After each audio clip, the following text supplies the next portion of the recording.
नमस्कार साथियों, तेज सिविल के ऑनलाइन प्लेटफॉर्म पर आप सभी का हार्दिक स्वागत एवं अभिनंदन। कैसे हो आप सब लोग? आई होप आप सब लोगों की तैयारी बेहतर चल रही होगी। तो हमने इंडियन इकोनॉमी के अंतर्गत जो क्यूबिट सीरीज है, क्यूबिट सीरीज के साथ में कंप्लीट जो टेस्ट पेपर है उसका एनालिसिस कर लिया होगा और आई होप आप सब लोगों को अपनी तैयारी में कुछ ना कुछ उससे जरूर मदद मिली होगी। और जैसे कि मैंने पहले आप लोगों को बताया था कि हम इंडियन इकोनॉमी सर्वे और जो गवर्नमेंट ऑफ इंडिया का बजट 2024-25 है उसके बारे में चर्चा करेंगे। साथ ही भारत सरकार की जितनी भी योजनाएं एवं नीतियां और जो बेसिक इकोनॉमी है उसके बारे में हम चर्चा करेंगे। तो आज के इस सेशन के अंतर्गत हम केंद्रीय बजट 2024-25 के बारे में चर्चा करेंगे और उन्हीं बिंदुओं को पढ़ेंगे जो एग्जाम के पॉइंट ऑफ व्यू से इंपॉर्टेंट है, ज्यादा फैक्ट हमें याद नहीं करने। तो शुरू करते हैं केंद्रीय बजट 2024-25। तो आज के सेशन की हमारी ये पहली क्लास है और क्लास किससे संबंधित है? वार्षिक वित्तीय विवरण, बजट। सबसे पहले हम देखेंगे कि सबसे पहले जो केंद्रीय बजट 2024-25 पढ़ेंगे उससे पहले हम कुछ बेसिक बातें हैं वो बजट के बारे में देखते हैं, क्योंकि ये बजट है जो कि पॉलिटी के पॉइंट ऑफ व्यू से पूछा जाता है या फिर इकोनॉमी के पॉइंट ऑफ व्यू से भी पूछा जा सकता है। तो इसके जो बेसिक टॉपिक है, इसका जो इतिहास है उसके बारे में आज की क्लास में हम डिस्कस करेंगे। तो सबसे पहले देखेंगे कि जो बजट है इसका संवैधानिक प्रावधान क्या है।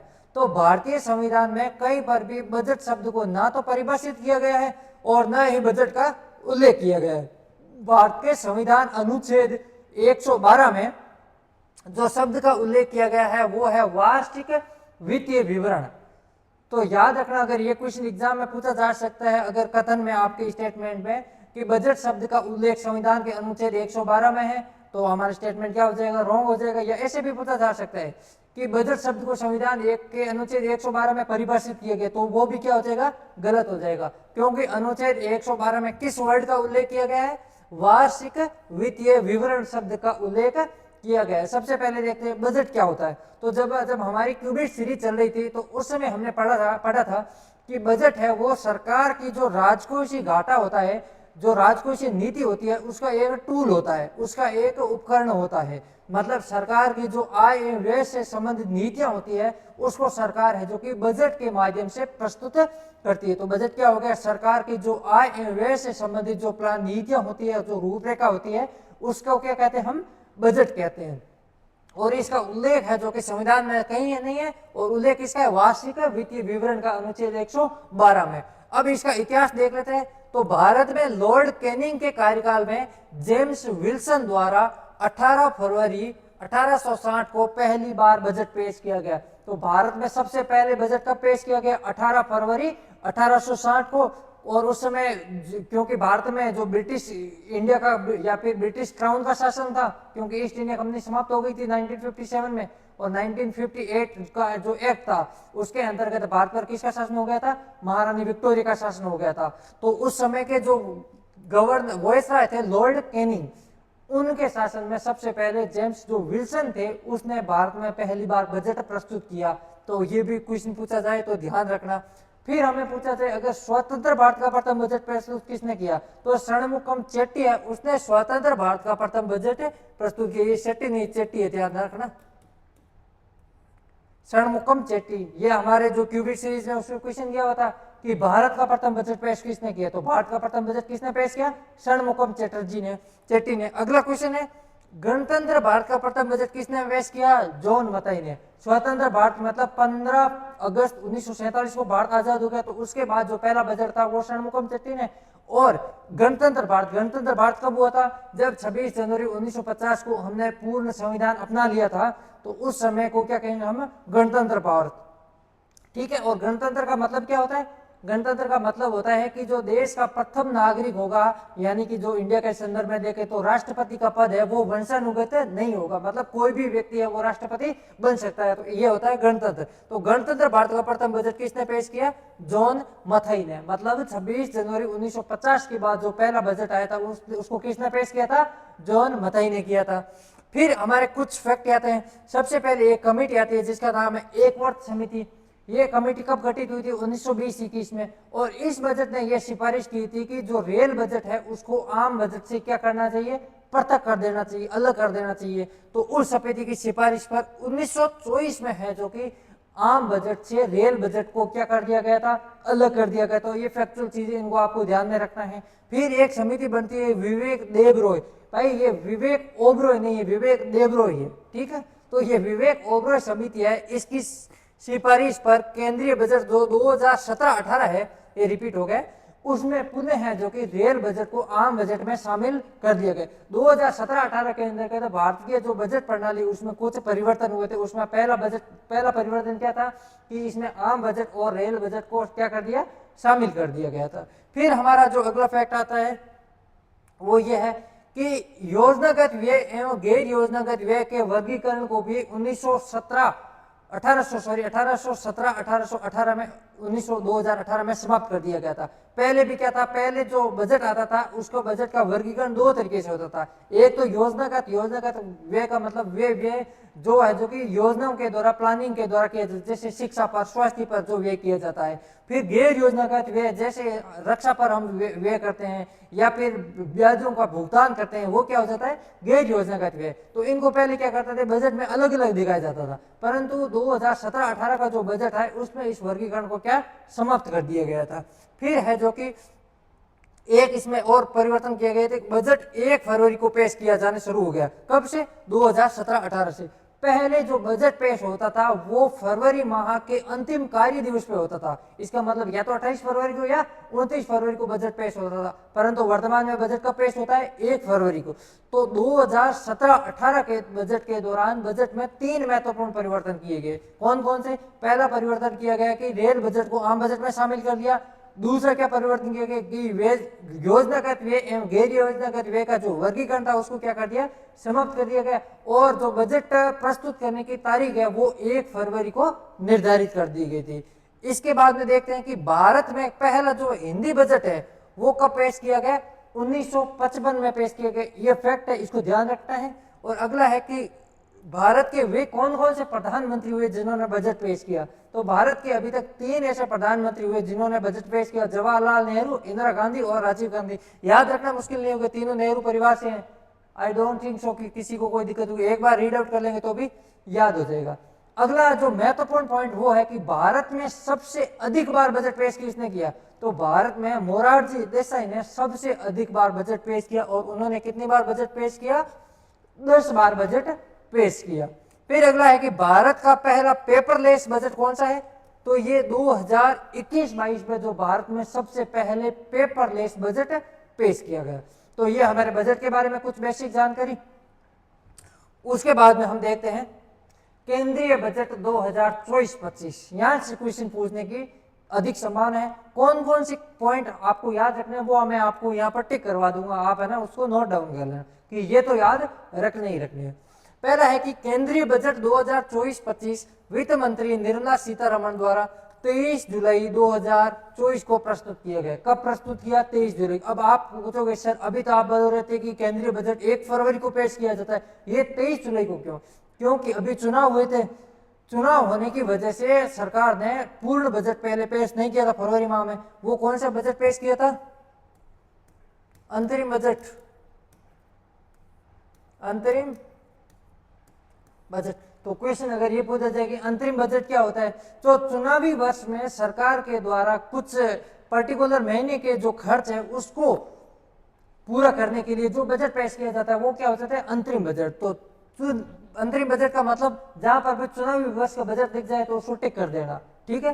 तो क्योंकि सरकार ने अंतरिम बजट पेश कर दिया था, नई सरकार चुन के आई तो उन्होंने अपना पूरा बजट पेश किया। तो ये कब किया, 23 जुलाई 2024 को प्रस्तुत किया। इस डेट को याद नहीं रखना है। अब अगला पॉइंट है कि कुल बजट कितना था, तो 48.21 लाख करोड़ रुपए का बजट था। ये भी आप याद नहीं रखोगे तो भी चलेगा। अब अगला पॉइंट आता है कि इस बजट में सर्वाधिक व्यय किस चीज पे किए गए, तो इस चीज को हमें याद रखना है। इस बजट में सबसे ज्यादा व्यय है वो रक्षा पे किया गया है, फिर ग्रामीण विकास पे, फिर कृषि और उससे संबंधित जो क्रियाकलाप है उस पे सबसे ज्यादा खर्च किया गया है। तो खर्च करने का क्रम भी पूछ सकते हैं आपसे, तो तीनों क्रम बहुत इजीली है, रक्षा, ग्रामीण विकास और कृषि, एग्रीकल्चर, ठीक है। और ये जो चारों पॉइंट है इनको तो भाई आप वोट लेना,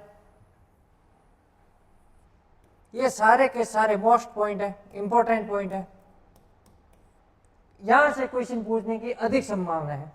पहले क्या है कि राजस्व घाटा 2023-24 में जीडीपी के 1.8 का लक्ष्य रखा गया है। देखो, एक तो लक्ष्य रखा जाता है अगले साल के लिए, और एक हमने कितना वर्तमान में है, ये दो फैक्ट पूछे जाते हैं। ठीक है, तो राजस्व घाटा में ये है कि 2024-25 के अंतर्गत हमारा टारगेट कितना है, तो राजस्व घाटे का लक्ष्य कितना है, 1.8% है। अगर क्वेश्चन पूछा जाए कि बजट 2024-25 में राजस्व घाटे का लक्ष्य कितना रखा गया है, तो लक्ष्य कितना है, 1.8।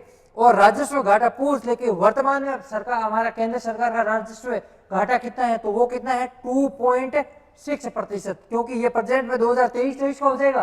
तो और ये किसका होगा, ये हमारा टारगेट है, टारगेट है 1.8 और राजस्व घाटा है कितना वर्तमान में, 2.6%।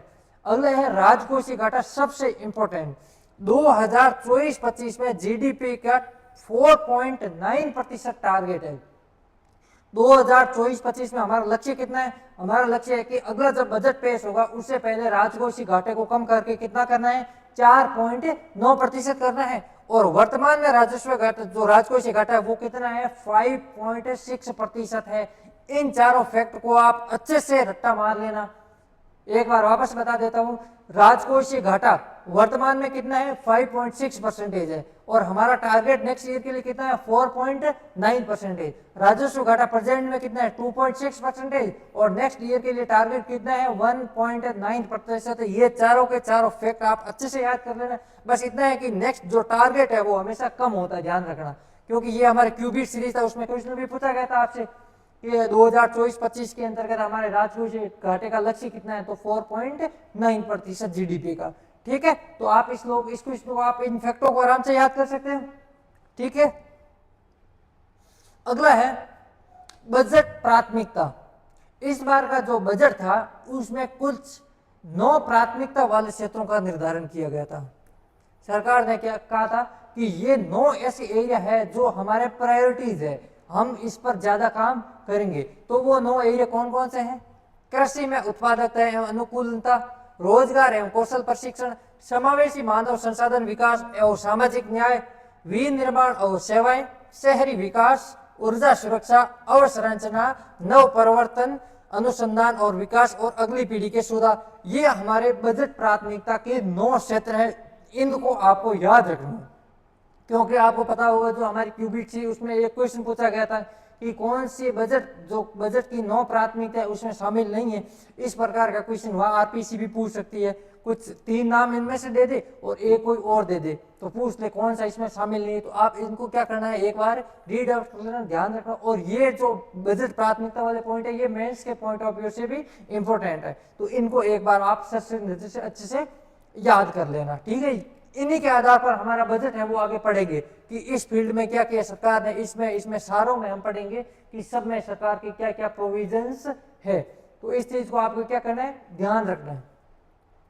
अगला है कैंसर की 3 अतिरिक्त दवाओं, ट्रेस्टुजुमेब, डेक्सटेकन, ओसिमट्रिनिब और डर्वालुमेब, इनको सीमा शुल्क में पूर्णतः छूट का प्रावधान किया गया है। अब ये दवाइयों के नाम क्यों लिखा रहा हूं, मैं बता रहा हूं, क्योंकि एक बार आरपीसी का कोई एग्जाम था, मुझे नहीं आ रहा था, मुझे अभी याद नहीं आ रहा कौन सा एग्जाम था, उसमें इस टाइप का कुछ क्वेश्चन पूछा गया था कि बजट में कौन क्या क्या हमने कोई स्पेसिफिक डिजीज था उससे संबंधित पूछा कि कौन सी दवाएं हमने फ्री की है, ऐसा कुछ था।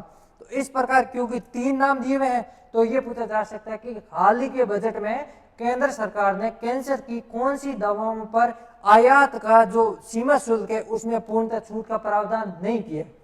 तो 3 नाम ये हो जाएंगे, एक कोई और दे देंगे।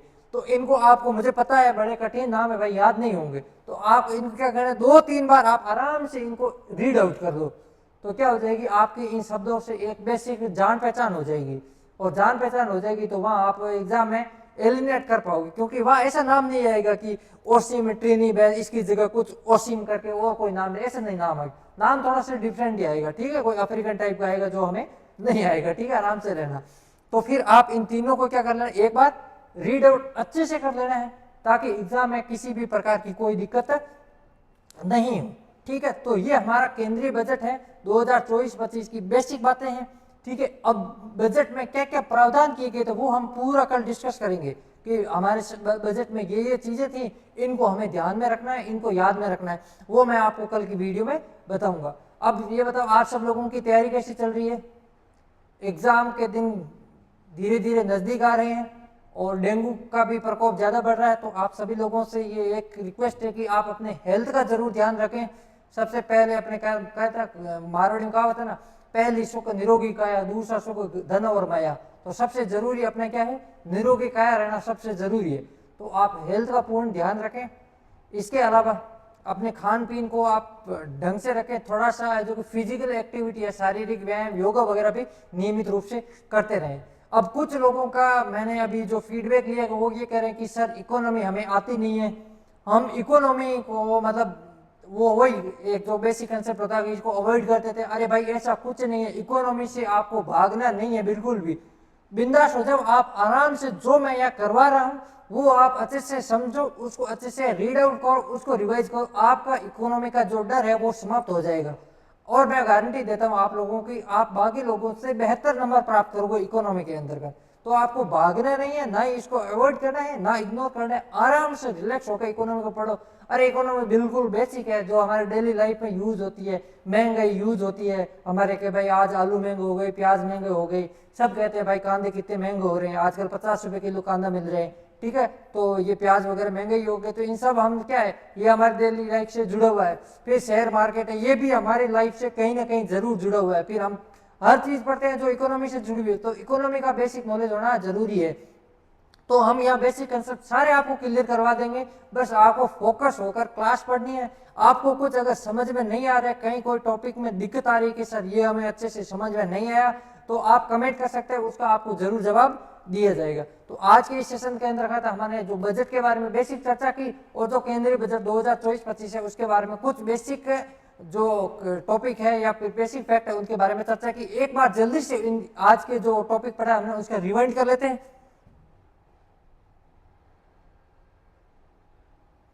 सबसे पहले हमने पढ़ा वार्षिक वित्तीय विवरण। तो संविधान का अनुच्छेद 112 में वार्षिक वित्तीय विवरण शब्द का उल्लेख है। वार्षिक वित्तीय विवरण मतलब इसका यह हो गया कि संविधान में बजट शब्द का उल्लेख कहीं नहीं है और नए बजट शब्द को कहीं परिभाषित किया गया है। बजट के लिए जो वर्ड यूज हुआ उसका नाम है वार्षिक वित्तीय विवरण, और आर्टिकल कौन सा है, 112, ये भी ध्यान रखना। उसके बाद में हमने ये कहा कि जो बजट का इतिहास पढ़ते हैं तो उसमें सबसे पहले है कि भारत में लॉर्ड कैनिंग के समय 18 फरवरी 1860 को जेम्स विल्सन के द्वारा भारत में सबसे पहले बजट पेश किया गया, और स्वतंत्र भारत का जो प्रथम बजट है वो षणमुखम चेट्टी द्वारा पेश किया गया था, और गणतंत्र भारत का प्रथम बजट है वो जॉन मथाई के द्वारा प्रस्तुत किया गया। फिर कुछ समिति थी, सबसे पहले एक वर्ष समिति की सिफारिश पर 1924 में क्या किया गया था कि आम बजट से रेल बजट को क्या कर दिया गया था, पृथक कर दिया गया था। फिर एक समिति बनती है विवेक देब्रो, ध्यान रखना वहां विवेक ओब्रॉय भी डाल सकते हैं, तो ध्यान रखना विवेक देब्रो है। विवेक देब्रो समिति की सिफारिश पर पुनः क्या कर दिया गया था, जो रेल बजट है उसको आम बजट में क्या कर दिया गया था, शामिल कर दिया गया था। फिर हम पढ़ते हैं कि कुछ बजट सुधार से संबंधित चीजें। तो हमने पढ़ा कि 2017-18 के अंतर्गत बजट सुधार से संबंधित 3-4 चीजें होती है। पहले क्या थी कि रेल बजट में है, रेल बजट को आम बजट में शामिल कर दिया। दूसरा है कि पहले गैर योजनागत और योजनागत व्यय होता था, उसके वर्गीकरण को समाप्त कर दिया गया। और फिर बजट पेश करने की तारीख है वो क्या निर्धारित कर दी गई, 1 फरवरी। भारत में सबसे पहले जो हिंदी बजट है वो 1955 में पेश किया गया। भारत के 3 प्रधानमंत्री ऐसे हुए जिन्होंने बजट पेश किया, वो थे जवाहरलाल नेहरू, इंदिरा गांधी और राजीव गांधी। इसका मतलब ये तीनों अपने कार्यकाल में क्या थे, वित्त मंत्री भी थे।